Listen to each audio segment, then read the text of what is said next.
H ニュースチャンネルへようこそ。安全で幸せな1日を。皆さん、こんにちは。韓国でまた一つ、人々に深く考えさせられる未解決事件があります。事件全体はまだ終わっていないが、すでに人々は憤りを感じている。この事件は、韓国に住む51歳の母親であるグミ少女と彼女自身の事件である。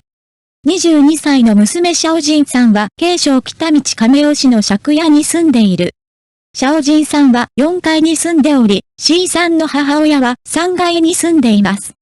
家の賃貸期間が近づいていたため、C さんの母親はシャオジンに連絡を取り始めましたが、シャオジンが携帯電話に全く応答しないことに気づきました。電話が不在着信になったので、彼女は4階に行ってベルを鳴らした。誰も反応しなかったが、わずかに匂いがした。この時、関さんの母親は異変を感じ、すぐに警察に通報した。警察はすぐに現場に到着し、影に連絡しました。彼らはドアを開けて視界に入った。信じられない光景でした。シャオジンさんの3歳の娘は、悲しいことに暖房のない空間で孤独に亡くなった。警察は直ちに現場を封鎖した。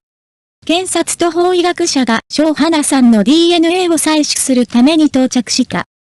法医学的分析の結果、ショウハナさんの死亡期間は半年で健康状態が悪化したことが判明した。外部または内部の損傷による死因は飢餓と低体温症でした。検察官は警察に対し、シャオジンを速やかに逮捕するよう要請した。すぐにシャオジンは逮捕された。検察は捜査を開始し、いつものように親子鑑定を行ったところ、シャオホアがシャオジンの娘ではないことが判明した。そこで検察は捜査を拡大し、思いがけずシャオホアがシャオジンの妹であり、ママシーがシャオホアの実母であることを発見した。事件全体で何が起こっていたのでしょうか？なぜママシーシャオジンの身の母親なのでしょうか？そしてママシーは何と言ったのでしょうか？お父さん、誰ですか？まずは、シャオジンから始めましょう。警察は、シャオジンを逮捕した後、取り調べを開始した。取り調べにより、シャオジンが2020年8月には家を出ていたことが判明した。その後警察は、なぜ子供の世話を母親に任せなかったのかと再度尋ねた。疑問符？シャオジンツワイさんは、監禁されていた間、母親の世話をしていたという。その後、母親との関係があまり良くなかったために母親が介護をしたがらなくなったので、介護をやめた方が良いのかもしれません。これを聞いた警察は、なぜ彼女の子供の世話をそこまで残酷にするのか全く理解できなかった。警察は、なぜ子供をそこに投げ込んだのか尋ね続けました。シャオジンは、これは私の元ボーイフレンドの子供だから、現在のボーイフレンドは彼に会いたくない。だから私が彼をそこに捨てたとだけ言いました。取り調べの後、警察はまず殺人罪と児童福祉法に基づいてシャオジンを拘留した。数日後、警察がシャオホアとシャオジンの親子鑑定報告書を入手したところ、シャオジンとシャオホアは血縁関係にあるものの、母と娘の関係ではなかったことが判明した。これには警察も困惑した。現在の親子鑑定の精度は 99.99% と高い。もし彼らが母と娘ではなかったら、彼らは何になるでしょうか？警察は捜索を拡大し、C さんの母親を検査した。彼女は突然、C の母親がミワ・シャオファーの身の母親であることに気づき、検察は C の母親の逮捕を命じた。警察はすぐに石さんの母親にショウハナさんとの関係を尋ねたが、関さんの母親は、私は51歳だ。なぜ？と断固否定した。もしかしたらまだ出産できるかも？しかし、警察が専門の医師に尋ねたところ、医師らは確かに51歳でも出産は可能であると答えた。さらに、シャオファちゃんは現在3歳なので、C ちゃんの母親は当時48歳だったが問題があった。警察が病院の記録を調べたところ、C さんの母親には出産記録がないことが判明した。警察さえも呼び始めた私は自分自身を疑い、C の母親とシャオファーの関係をもう一度試しました。まさに母と娘でした。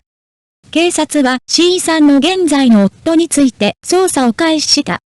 C さんの現在の夫は C さんの母親と同居していたが、自分が妊娠しているとは知らなかったと語った。警察はとても驚いていました。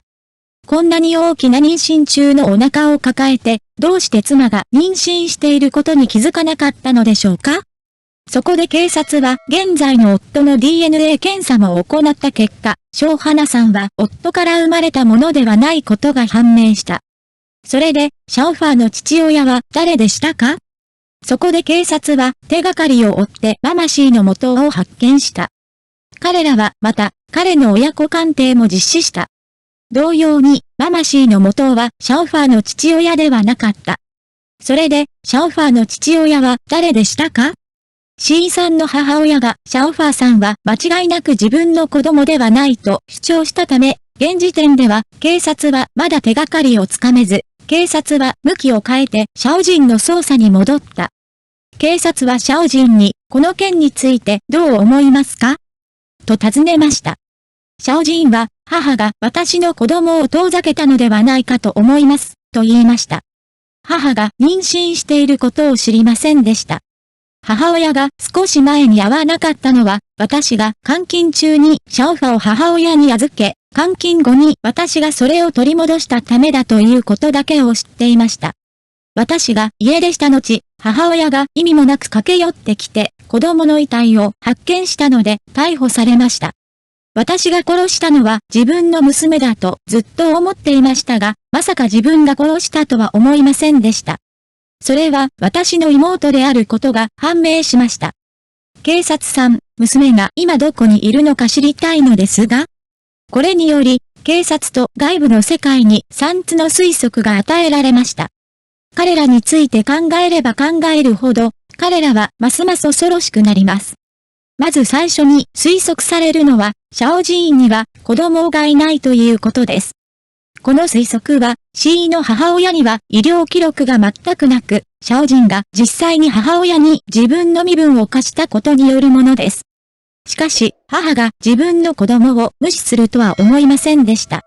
シャオジンは自分には何の責任も義務もなく、世話をしてもらう必要があると考えていたため、ただ母親に家を出ることを告げました。母もまた、家主が母に告げるまで、シャオジンは庄花を連れて行くだろうと考えていた。シャオジンさんは家賃を支払っていなかったという。C の母親はシャオジンを探しに2階に行き、すべてを発見しました。外の世界はこの恐ろしい推測を与えました。しかし、たとえ病院に医療記録がなかったとしても、病院は監視下にあったため、シャオジンさんは母親に身分を貸すことができなかった。端末のモニターには出産時から出産後までのシャオジンの姿も鮮明に映っていたため、この推測は不可能だった。そこで警察は次の推測を思いついた。2番目の推測は C の母親が意図的に彼を騙したというものでした。実際、C さんの母親の人生は非常に混沌としたものでした。実は現在の夫は不倫相手のシャオワンで、元は寝取られた夫。なお、ママ C には実はプライベートでも仲の良い友人がいる。この親友も親子鑑定を行っており、庄花さんは彼ではありません。私生活が非常に乱れていたため、シャオジンガンさんはたまたま出産予定日が近かったため、秘密の医師に出産の手伝いを依頼したため、医療記録がなかった。結局、彼女の子供はシャオジンの子供と入れ替わった。問題は、シャオジンの子供がどこに行ったのかということです。孤児院に送られたの？それとももうこの世を去ってしまったのでしょうか？このことは、考えれば考えるほど人々を怖がらせます。次に、警察は最後の推測をします。3番目の推測は、ザイヤオ・ヒューアの身の父親が実際に亡くなっているということです。なぜシャオファーの身の父親が見つからないのでしょうか？これは奇妙だったので、警察はシャオファーの身の父親が殺されたのではないかという大胆な推測を立てました。これらすべてを隠蔽するために、C の母親はますます悪いことをしました。しかし、彼女は本当に自分の生身を破壊したくて、それが本当に耐えられなかったので、意図的にストーリーを変更しました。シャオジンの子供だが、男が遺体すら見つからないなんてありえない。もしマザー C が本当にこれをしたのなら、なぜ彼女はシャオジンを探しに2階に行くのでしょうか？シャオジンとママ C は上記の憶測をすべて否定したが、どちらも憎しみに満ちたものだった。シャオジンは子供を捨て、寒い2月に一人で餓死させた。たとえ後になってそれが妹だったことが分かったとしても、彼は確かに娘を殺害した後、政府の保育補助金に加えて、今でも途切れることなく保育補助金を受け取っている。C さんの母親は親子鑑定の否定を主張しているが、出生記録はないと主張している。実際、過去にも親子鑑定で誤りがあったケースはあります。この可能性は非常に低いですが、この事件はあまりにも信じられないため、情報が多く、情報が非常に混乱しています。実は C さんの母親が警察に自白したという情報もある。彼女は、現在の夫が他人の子供に会いたくないので、子供たちを捨ててほしいと私に頼んだと言いました。シャオジンの娘に関しては、この種の情報についてはこれ以上言いたくない。一体全体どういうことだと思いますか？すべてはまだ調査中です。今後変更があればコメントに残させていただきます。先ほども言いましたが、事件全体に関する情報は非常に錯綜しており、混乱しています。韓国人でもすごすぎて理解できないと思うんです。理解できないのが普通です。どの新聞も違うことを言っています。しかし、このような事件は絶対にやってはいけないと思います。子供たちは物ではありません。それは天使が10ヶ月の歳月をかけて宿らせた愛の結晶。どうしてただ捨てることができますか？荷物を落とすと言ったら、ただ落とすだけですか？